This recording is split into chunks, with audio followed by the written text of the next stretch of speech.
voix? À quoi nous sert-elle? Ah mon Dieu.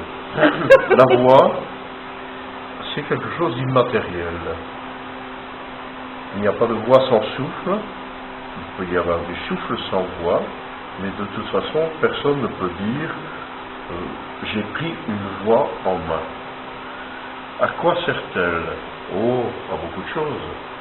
D'abord à vivre, puisque respirer, c'est vivre.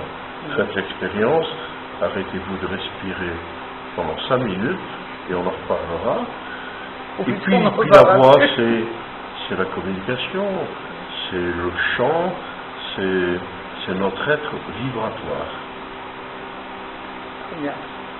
Et d'où nous vient la voix? D'où vient la voix? Ben, je crois que c'est un héritage quand nous venons au monde, puisque c'est immatériel. C'est quelque chose qui nous anime. Et c'est d'ailleurs une grande question.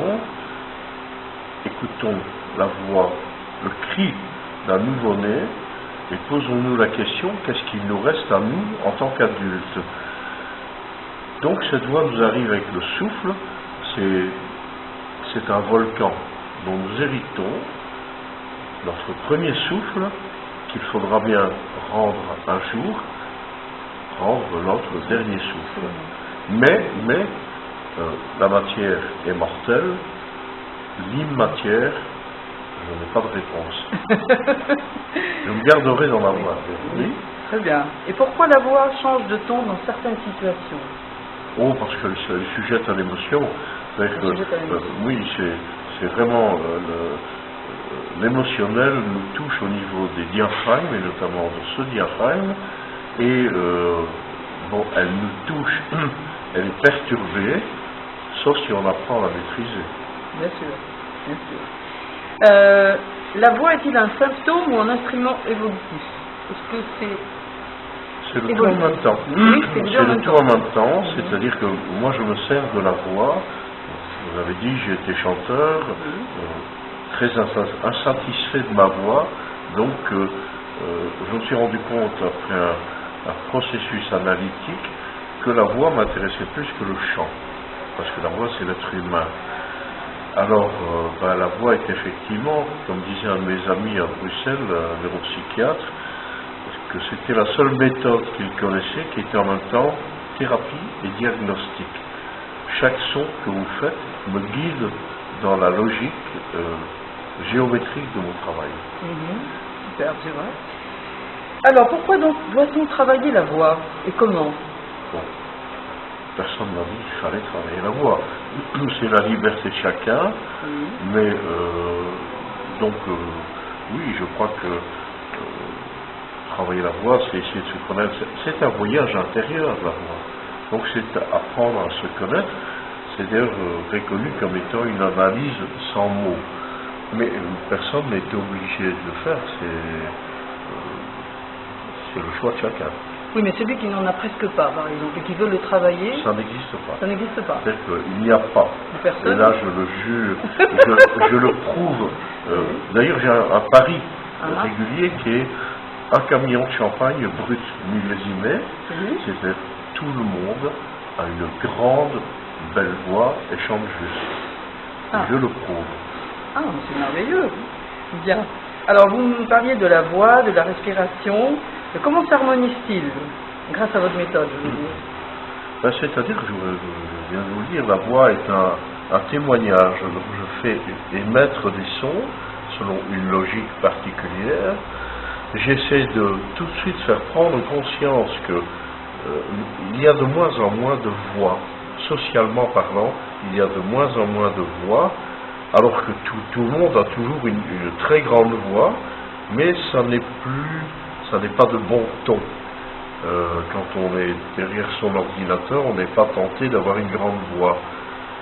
Mes oncles, qui abattaient des arbres, qui étaient sabotiers à l'époque, quand ils chantaient, ils avaient une voix immense. Donc tout le monde a une grande voix, il suffit de la réveiller, de faire prendre conscience que nous avons ce potentiel énorme en nous, et puis s'en servir pour réharmoniser l'être. Ah, super. Superbe. Alors, quelle est l'authentique voix? Parce que tout est authentique, bien sûr. Mais enfin, il y a celle du bébé, il y a celle de l'adulte. Et puis, est-ce que la voix vieillit aussi? Non. Non, Ah, ça, jamais. alors, je peux vous le prouver. J'ai 71 ans, 71 ans. Ah bon? Mais je veux bien Oui, vous vous chanter avez- des grands airs d'opéra. Non. Ce qui s'atrophie, c'est le système respiratoire. Ah, d'accord. Une voix ne vieillit pas, et ça, je l'affirme. Est-ce qu'on peut imiter une voix? Non. Les imitateurs, je n'ai jamais eu de voix qui se ressemblait, sauf chez les vrais jumeaux, où le son fondamental est le même. Donc, les imitateurs, puisqu'il y en a un peu partout, imitent plus les tics de quelqu'un qu'ils ne peuvent pas imiter la voix. Il se ferait mal. On ne peut pas prendre la voix d'un autre. D'accord, d'accord. Et pourquoi dites-vous que le système éducatif a construit l'homme tête en bas? Ah oui, non, c'est pas le système éducatif, c'est l'évolution de l'individu. Bon, ce travail est initiatique. Et le processus initiatique existe sous toutes les latitudes.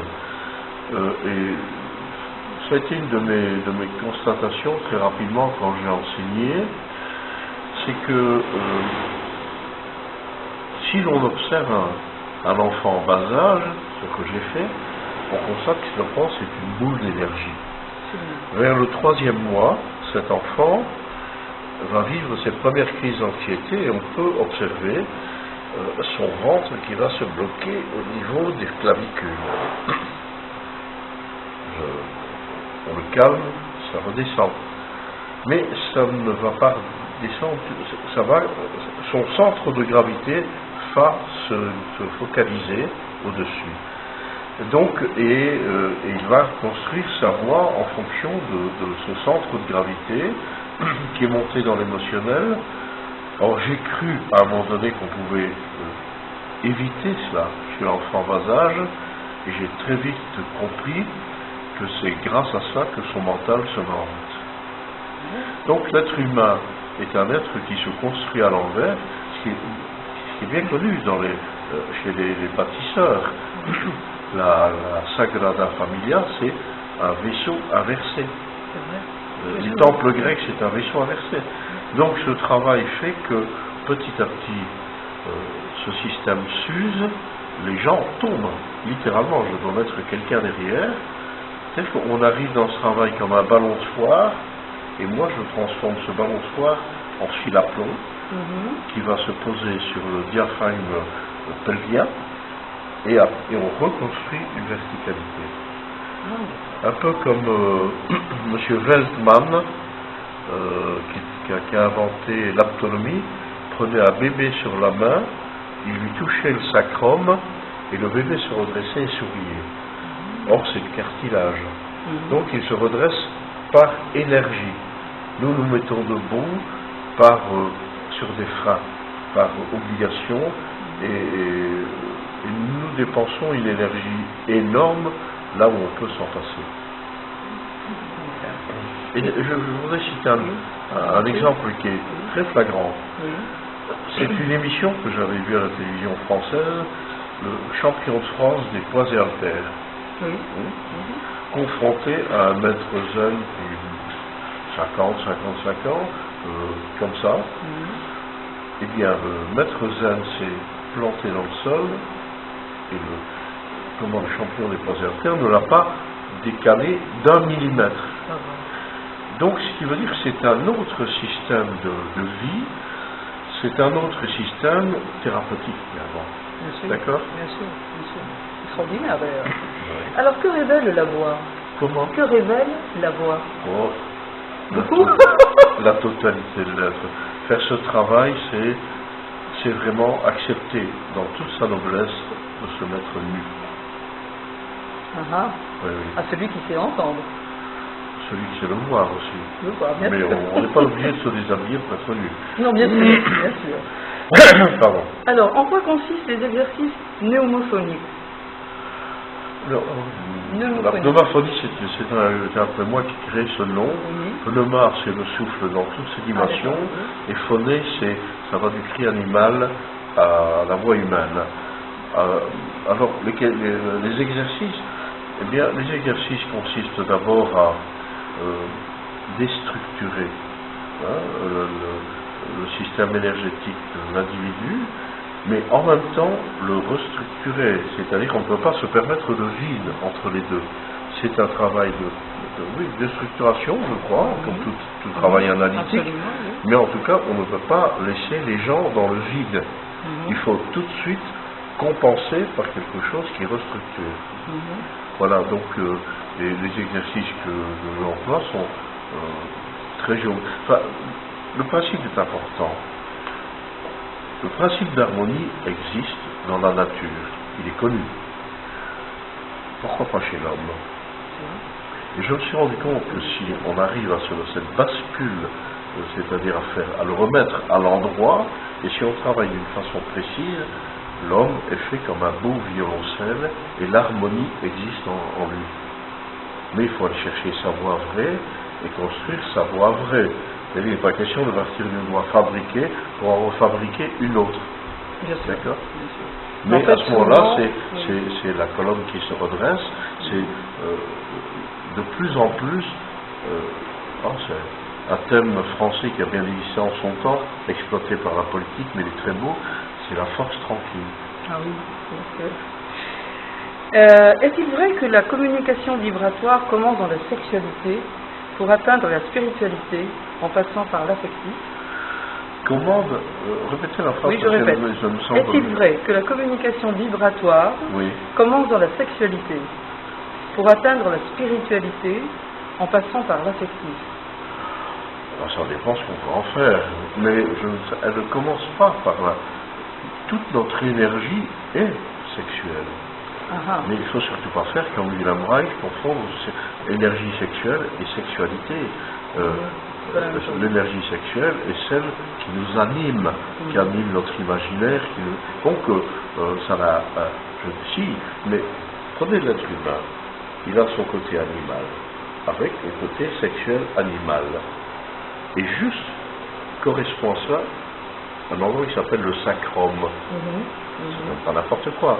Donc c'est cette énergie qui doit le redresser et régir sa vie dans la générosité, dans la force, mais je crois qu'on met les choses à leur place.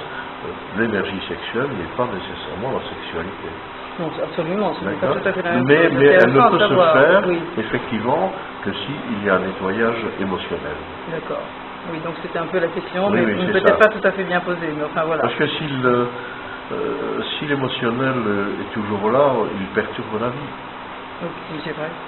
Nous en parlions tout à l'heure, n'est-ce pas? Oui, absolument. Bon, ben voilà, nous arrivons un peu à la fin de notre... Jamais la fin. Enfin, la fin. Le début. Oui. Il y aura une continuité, j'espère. Je l'espère. En tout cas, je vous remercie. Mais ça fait plaisir. Mais je voudrais préciser quelque chose.